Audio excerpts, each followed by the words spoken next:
KNX News Time, 8:24. Former President Bill Clinton gave delegates to the Democratic National Convention what they wanted to hear, a reason to get out and work for the re-election of President Obama. KNX 1070's Charles Feldman joins us now with more.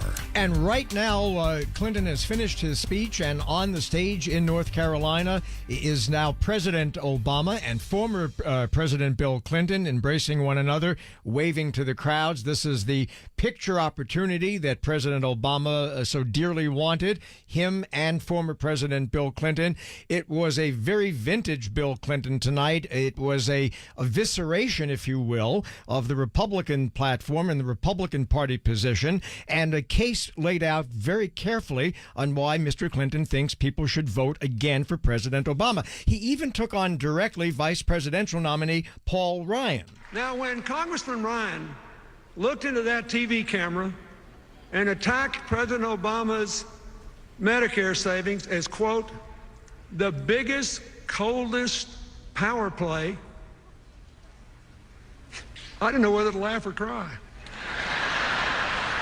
Because that $716 billion is exactly to the dollar the same amount of Medicare savings that he had in his own budget.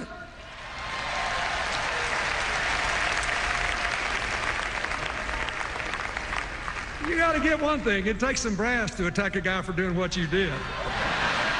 Okay, Bill Clinton, and we're now going to bring in both our senior political correspondent, as always, Dick Hilton, as well as Hal Dash, who's chairman and CEO of Sorrell Associates, which is a political consulting firm here in L.A. First, you, Dick, what did you make of Bill Clinton's speech tonight? Well, I'd like to say that I'll credit myself for doing some programming of the convention tonight. I said that was the photo op that you wanted. Barack Obama came out, and there was the former president, the two of them together, and it is the picture that you will see on the front page of every paper in the country tomorrow. Hal Dash, what did you make of the speech? Did he persuade people, do you think, for 4 more years of President Obama?